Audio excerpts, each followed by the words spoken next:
What's your target for 2024? As a hotelier, there are many challenges. One of the challenges is how to manage the food cost. Now, managing food cost is not complicated. When I say data driven, the basic principle is based on the theoretical food cost. Now, how we manage it, we compare the theoretical food cost with the actual food cost, and there's always a variation. So that variation gives the indication whether my food cost is correctly calculated. The theoretical food cost is based on the concept that each portion sold is a perfect portion. No extra shrinkage, no extra wastage. To get a theoretical food cost, we get a recipe cost prepared by chef, and this recipe cost is fed in the system. So what happened actually? When the month finish, there's a report in the system. We call it menu engineering report, and sometimes we call it itemized report. It gives how many items been sold, what items are sold. It can be pizza, it can be pasta, it can be many other items. What is the selling price, how many we sold, and what is the cost price. So based on the recipe cost, it gives you a cost. So let's compare 3 months. You can see in my screen, the January food cost is 33.5%, February 36.2%, and March 34.1%. But when I look at the theoretical food cost, it is different. So in January, my theoretical cost is 31.1%, which is lower than the actual cost. February, again it increased to 33.2%, but again lower than the actual cost. And March, similar pattern, 32.6%, lower than the March actual food cost, which is 34.1%. So basically the actual cost and theoretical costs are never same. So we have to find out what's the difference. Why my actual cost is more and theoretical cost is less? There must be some reason. And this gives real indication whether my food cost is managed or not. One thing to be noted, the food costs keep varying, keep changing based on your sales mix. Because certain item has a high cost of sale, some has low cost of sale. So if you are selling the items with high cost of sale, obviously your food costs start increasing. And if you are selling the more items with low cost of sale, your actual costs start going down. So it can be high, it can be 32%, 30%, 34%, 29%. It's not a problem. Problem is what's my theoretical cost and what's my actual cost. What's the variation? If variation within 2%, 2.5%, let's say 3%, it's still okay. But if it goes more than 5% or more, then there's an issue. Why my theoretical cost and the actual costs are different? So what are the reasons of the cost variation? It can be the recipe cost, they're not correct. It can be the wastage component, which is very high. It can be the sales mix. See, the one thing we need to understand, the actual food cost is based on the purchase point, your selling price, and wastage component. Whereas the theoretical cost, we find out if your recipe cost is correct and how your menu engineering report is drawn, which means how the data is fed in the menu engineering report. Now it's a system-driven report, so you don't have to fed the data. The sale comes directly when you start selling the items. The only difference is how you put the cost component or the contribution component in the system. When chef prepared the recipe cost card, he took out the item cost and put in the system. So if you put the correct cost, the theoretical cost is calculated. So basically, if my recipe cost is not calculated correctly, my theoretical cost will always be different. And second is the waste component. If my buffet line waste, if guest plate waste, if the kitchen waste is not being calculated, or I'll say measured properly, which is inflating my food cost. So if my waste component is high, if I collect the waste data regularly, and if the component keep increasing, obviously there will be difference coming between the theoretical and the actual food cost.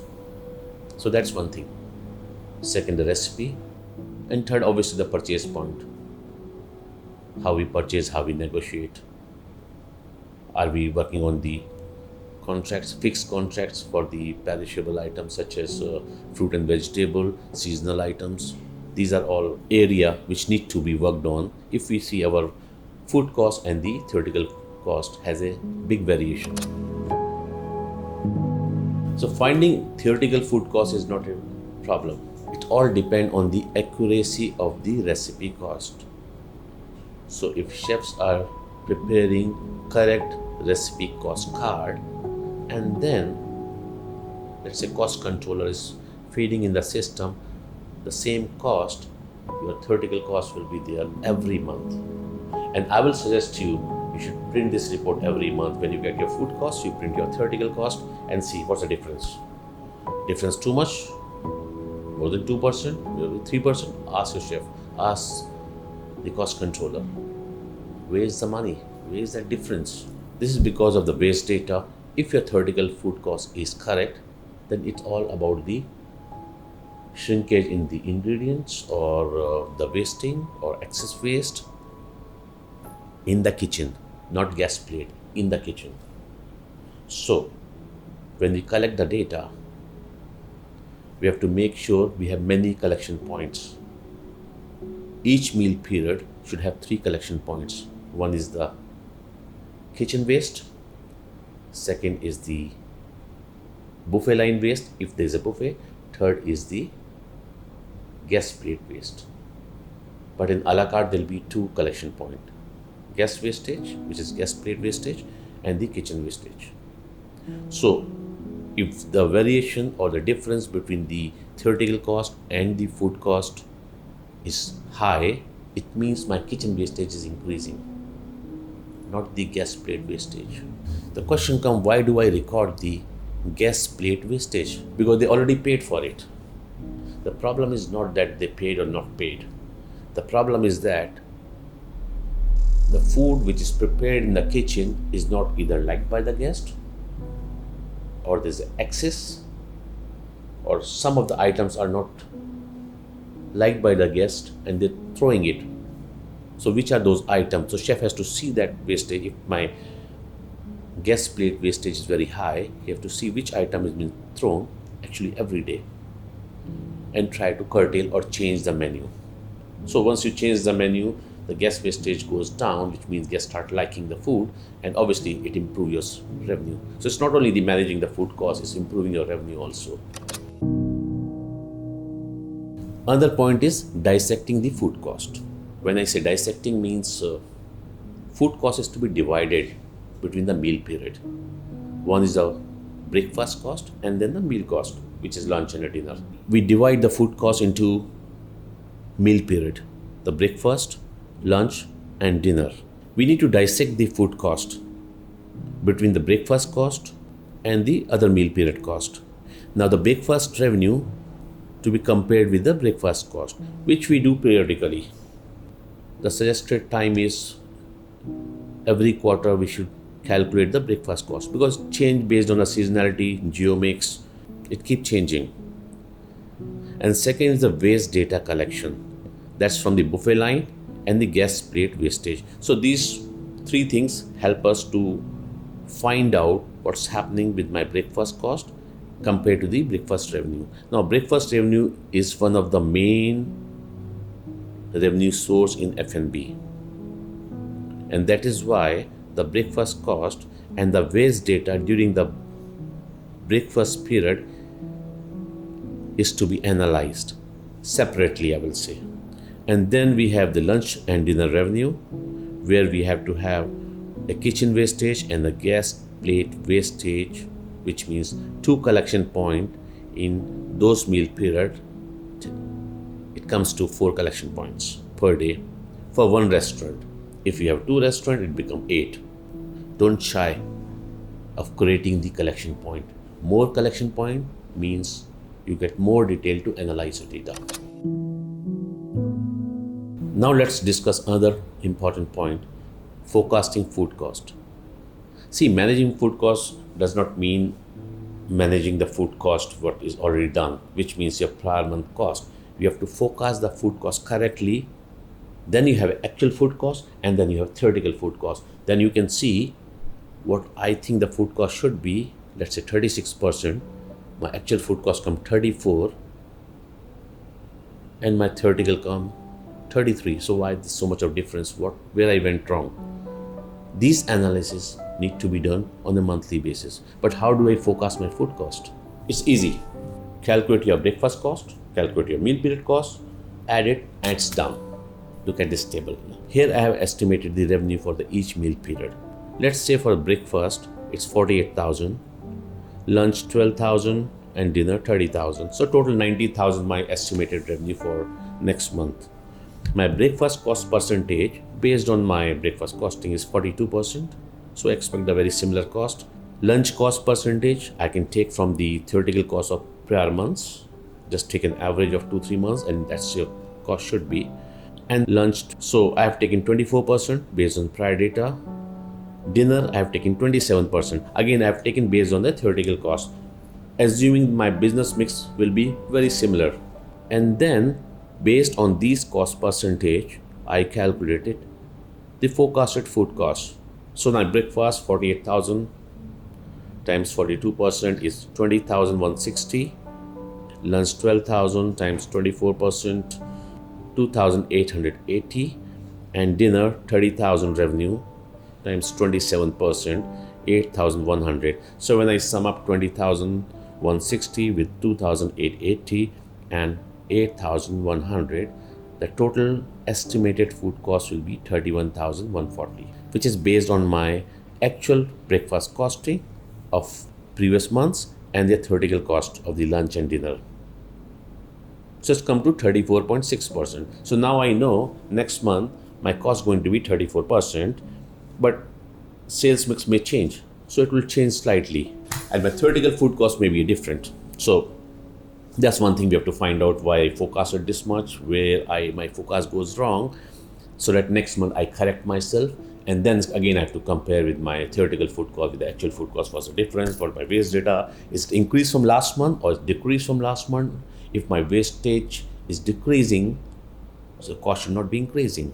The problem is sometimes accounting manage the food cost. Sometimes you see when you receive the financial statement, food costs remain 31%. It doesn't go up, it doesn't go down, which is very unusual. In my experience, I have seen sometimes it has been told, keep your food cost within 32%. Now, how can you keep my food cost with 32%? Because it changes based on your business mix, on your purchase point, what you're selling. If your wastage is increasing, if you have new staff in the kitchen, if they're not preparing the portion as per the recipe cost, or the shrinkage is more, there can be many reasons. Cost can be high, can be low. So what they do? They adjust.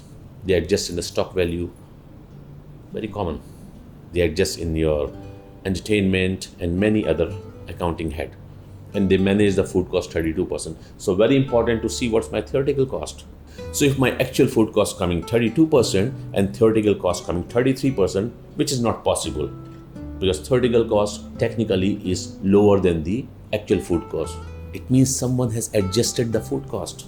Either accounting or cost control or the chef, there is some adjustment. You'll know immediately. So every month ask, give me the theoretical cost. Let me see the food cost, compare it, how the variation. You can see the variation of each month, Jan, Feb, March, April, May, June, July, August, September. Every month variation. Variation will be very similar, 2, 2.1, 2.3, 1.9, like that. But suddenly it goes 5, but come down to 0.3, there's a problem. So you can identify where the problem and try to fix it. So I want to sum up how to manage the food cost. For actual cost, you have to make sure purchase point is correct, your negotiations are done, tendering is in line, seasonal fruits, vegetable based on the fixed contracts, your selling point is correct, your wastage data is calculated, and inter-kitchen transfer is done correctly. If these things are done, your actual food cost is correct. And for theoretical food cost, again the recipe cost, how correct the recipe is, your waste data is calculated correctly. Waste data for both. Basically, waste data is very important. How the system is fed, how the reports pulled out, and then you start comparing. So compare this theoretical cost with the food cost and make sure recipes are correct. To check the recipe is correct, pull any recipe, go to the kitchen, tell your cost controller to go to the kitchen, call the chef, he say, prepare this food. Use the recipe, see how much portion he's using for each ingredient. If it is correct, it's okay. If it is too much difference, means recipes are not correct.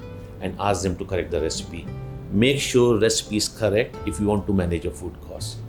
That's the key. I believe you like my session and you understand the importance of the recipe cost to find out the theoretical cost and again compare with the actual cost and how to manage the cost. If you want to know more, connect me through my website www.hoteliersfinance.com. All the best.